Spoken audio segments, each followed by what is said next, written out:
जय श्री कृष्ण।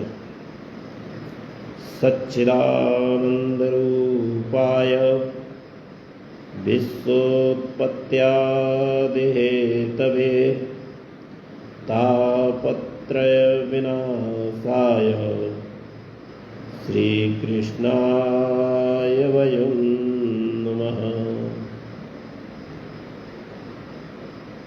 जय श्री कृष्ण। एस्ट्रो भारती इसके विषय में जान करके मुझे बड़ा अपार हर्ष हुआ और इसके साथ जुड़ने के लिए और एस्ट्रो भारती ने मुझे इसके साथ जुड़ने का जो मौका दिया, अवसर दिया है, उसके लिए मैं सर्वप्रथम एस्ट्रो भारती का धन्यवाद करना चाहता हूँ।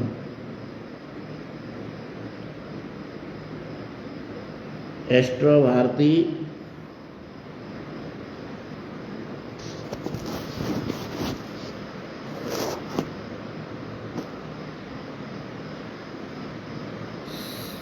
सच्चिदानंदरूपाय विश्वोत्पत्त्यादिहेतवे तापत्रय विनाशाय श्रीकृष्णाय वयं नमः। एस्ट्रो भारती के सभी सदस्यों को सर्वप्रथम मेरा नमस्कार। एस्ट्रो भारती ज्योतिष शास्त्र से जुड़ा हुआ एक प्लेटफार्म है जिसके माध्यम से ज्योतिषीय क्षेत्र में काफ़ी अच्छे प्रयास किए जा रहे हैं एस्ट्रो भारती द्वारा। इसके लिए मैं एस्ट्रो भारती ग्रुप को बहुत ही साधुवाद करता हूँ, धन्यवाद ज्ञापन करता हूँ। एस्ट्रो भारती एक ऐसा मंच है जिसके द्वारा समाज का प्रत्येक वर्ग, प्रत्येक व्यक्ति इससे जुड़ करके अपने जीवन से संबंधित कई प्रकार की समस्याओं का निराकरण कर सकता है, अपने जीवन में उचित मार्गदर्शन प्राप्त कर सकता है एवं अपने जीवन को सफल बना सकता है। ज्योतिष शास्त्र के लिए कहा गया है कि या ब्रह्मणा विलिखिता नरभाल पट्टे प्राग जन्म कर्म असत्फल पाक सस्ती होरा प्रकाशयति तामेह वर्ण पंक्ति दीपो यथा घटाधिक मंदकारे। अर्थात या ब्रह्मणा विलिखिता, जो विधाता ने मनुष्य के ललाट पट्ट में लिख दिया है उसको स्वयं विधाता भी यदि चाहे तो उसको नहीं मिटा सकता है। या ब्रह्मणा विलिखिता नरभाल पट्टे प्राग जन्म, जो पूर्व जन्म के कर्मों के आधार पर जो व्यक्ति का प्रारब्ध बनता है उस प्रारब्ध को ब्रह्मा द्वारा, विधाता द्वारा मनुष्य के ललाट पट्ट पर लिखा जाता, उसको कोई मिटा नहीं सकता। लेकिन होरा प्रकाशयति तामेह वर्ण पंक्ति, होरा शास्त्र, ज्योतिष शास्त्र जो है, उस वर्ण पंक्ति को जो मनुष्य के ललाट पट्ट पर लिखी हुई है उस वर्ण पंक्ति को पढ़ सकता है। होरा प्रकाशयति, होरा शास्त्र जो है उस पंक्ति को प्रकाशित करता है, अर्थात उजागर करता है, जीवन में उसके द्वारा मार्गदर्शन करता है। जैसे दीपो यथा घटाधिक मंदकारे, जैसे घनघोर अंधकार में, जैसे एक प्रकोष्ठ में घनघोर अंधकार है, वहाँ पर एक व्यक्ति बंद है, वह व्यक्ति अपने जीवन में अपने लक्ष्य को पाने के लिए प्रयास कर रहा है, अर्थात वो उस प्रकोष्ठ से बाहर निकलना चाहता है, लेकिन घनघोर अंधकार होने से वो अपना मार्ग आगे का नहीं बना पा रहा। यदि उसमें एक छोटा सा दीपक जला दिया जाए, दीपो यथा, दीपक अर्थात प्रकाश कर दिया जाए, प्रकाशित कर दिया जाए, उसमें एक लाइट का बल्ब ऑन कर दिया जाए, तो उसमें क्या होगा, उजाला हो जाएगा और प्रकोष्ठ में सभी चीज़ों का हमको भान हो जाएगा। उस व्यक्ति में प्रकोष्ठ में वो दरवाज़ा कहाँ है, कैसे उसको बाहर निकलना है और आगे का मार्ग कैसे प्रशस्त होगा। उसी प्रकार से मनुष्य के जीवन में होने वाली घटनाओं का ज्ञान ज्योतिष शास्त्र के द्वारा हो सकता है। जैसे कि यदि किसी व्यक्ति के ज्योतिषीय कुंडली का अध्ययन करने पर पता चले कि उसके मार्ग में होने वाली, उसके जीवन में होने वाली ये घटनाएं हैं। जैसे उदाहरण के तौर पर व्यक्ति से कहा जाए कि तुम जिस मार्ग पर चल रहे हो उस मार्ग में तुम्हारे एक गड्ढा बना हुआ है, अर्थात खाई बनी हुई है, और ज्योतिष में ऐसा योग है कि तुम उसमें गिरोगे। जब व्यक्ति को ये पता चल जाए कि मेरे मार्ग में, मेरे लक्ष्य प्राप्ति में आगे ये अवरोध है और इसमें मेरे लिए नुकसान है, तो वो क्या करेगा, उससे बच करके निकलने का प्रयास करेगा। और उसको बता दिया जाए कि यदि यह व्यक्ति इस तरह का अमुक उपाय कर लिया जाए यज्ञादि के द्वारा, तो क्या होगा कि वो उस अवरोध से बच करके आगे निकल सकता है और अपने जीवन का आगे का मार्ग प्रशस्त कर सकता है। इस प्रकार से ज्योतिष शास्त्र व्यक्ति के जीवन में महत्वपूर्ण है। ज्योतिष शास्त्र क्या है? ज्योतिष शास्त्र के लिए शास्त्रकारों ने कहा है, सूर्यादि नवग्रहाणाम अश्विन्यादि सप्तविंशति नक्षत्राणाम बोधकम शास्त्रम ज्योतिषम। सूर्यादि नवग्रह एवं अश्विनी आदि 27 नक्षत्रों का बोध कराने वाला शास्त्र ज्योतिष शास्त्र है। ज्योति अर्थात प्रकाश पुंज। ज्योतिष शास्त्र जीवन में होने वाले घटनाओं का ज्ञान कराता है और उनसे बच करके आगे के जीवन को प्रशस्त करने वाला ज्योतिष शास्त्र है। और एस्ट्रो भारती इस क्षेत्र में बहुत ही सराहनीय कार्य कर रहा है। जैसे कि व्यक्ति को जीवन में होने वाली घटनाओं से अपने जीवन में दुखी व्यक्ति को मार्गदर्शन दे करके ज्योतिष शास्त्र के द्वारा उनकी समस्याओं का निराकरण करना एक बहुत ही व्यक्ति के मुख पर खुशी ला देना, चेहरे पर खुशी ला देना, ये एस्ट्रो भारती द्वारा कार्य किया जा रहा है। एस्ट्रो भारती ने समाज के लिए, समाज के प्रत्येक वर्ग के लिए एक ऐसा प्लेटफार्म तैयार किया है जो समाज के प्रत्येक व्यक्ति के लिए हितकर है।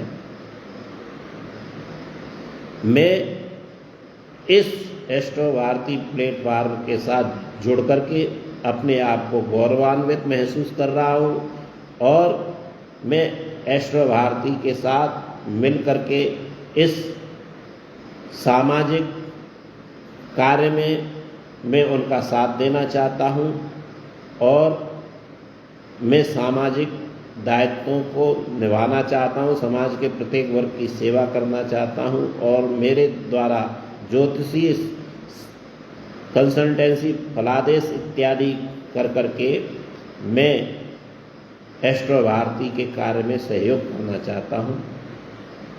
मैं पुनः एस्ट्रो भारती में जुड़े हुए सभी विद्वानों को और एस्ट्रो भारती को नमस्कार करता हूँ, सभी के लिए साधुवाद करता हूँ कि सभी ने मुझे इस योग्य समझा।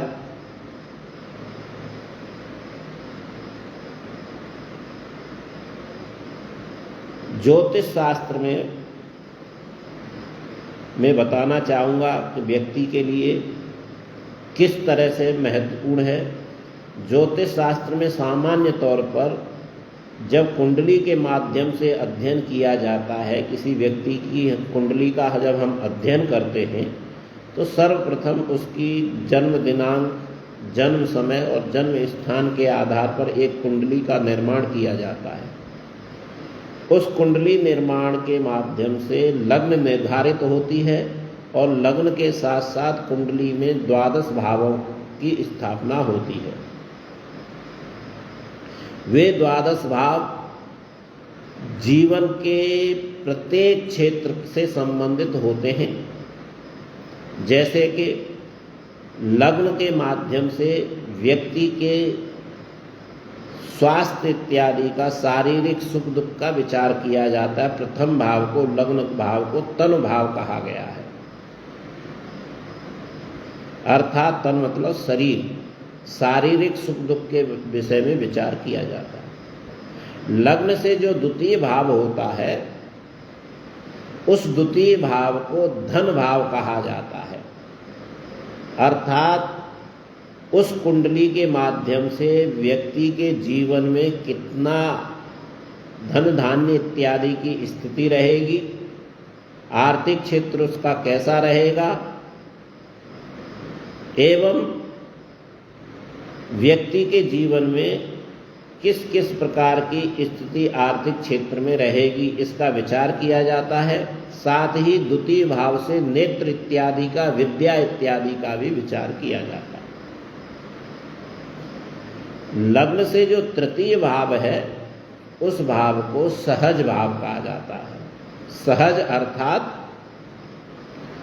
सहोदर, भाई बहनों का सुख कैसा रहेगा व्यक्ति के जीवन में, भाइयों का सुख कैसा रहेगा, बहनों का सुख कैसा रहेगा, कितने भाई बहन होंगे, इसका विचार किया जाता है। पराक्रम का, आत्मविश्वास का इत्यादि का विचार तृतीय भाव से किया जाता है। लग्न से जो चतुर्थ भाव है, उसको सुख भाव कहा जाता है, अर्थात व्यक्ति के जीवन में भौतिक सुख सुविधाएं कैसी रहेंगी, माता का सुख कैसा रहेगा, साथ में उस भाव को मातृभाव भी कहा जाता है। माता का सुख कैसा रहेगा, माता को शारीरिक कष्ट रहेगा कि माता सुखी रहेगी, कि माता का सुख कितना मिलेगा, और भौतिक सुख सुविधाएं, भूमि वाहन आदि का सुख कैसा होगा, इसका विचार चतुर्थ भाव से किया जाता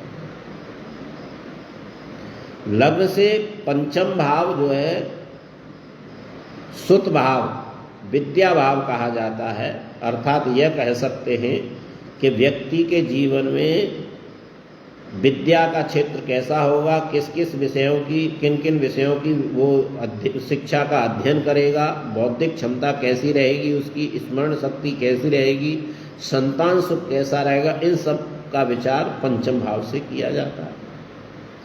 लग्न से जो छठवां स्थान है, उसको रोग भाव, शत्रु भाव कहा जाता है, अर्थात व्यक्ति के जीवन में रोग आदि की क्या स्थिति रहेगी, रोग आदि के कारण किसी प्रकार का कोई कष्ट तो नहीं है, शत्रु इत्यादि का विचार किया जाता है, जीवन में कोई शत्रु इत्यादि की कोई परेशानी तो नहीं रहेगी, इत्यादि विषयों का विचार षष्ठ भाव से किया जाता है।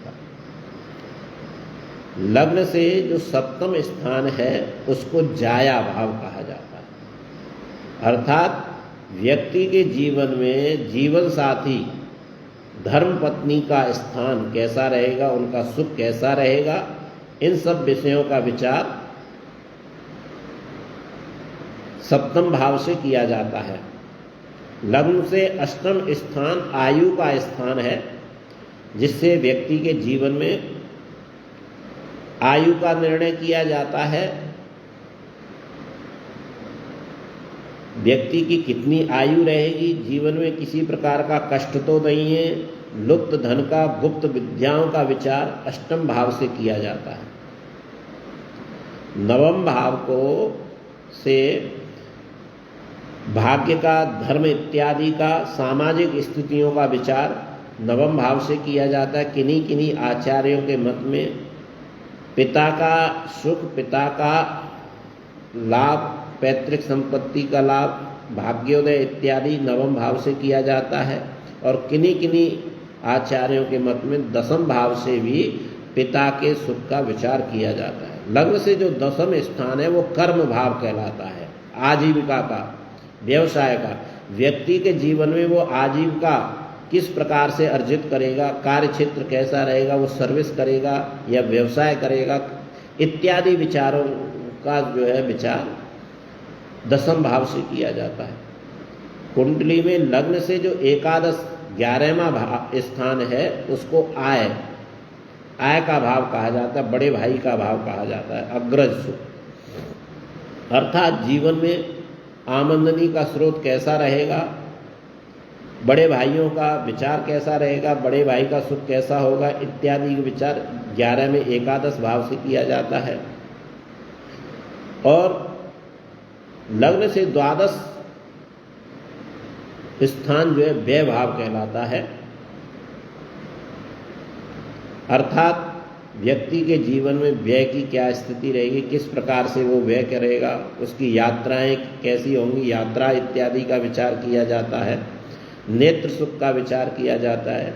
इस प्रकार से कुंडली के माध्यम से, ज्योतिष शास्त्र के माध्यम से व्यक्ति के जीवन में पूरे जीवन पर्यंत होने वाली घटनाओं का, जीवन में होने वाले चक्र का विचार कुंडली के माध्यम से किया जाता है।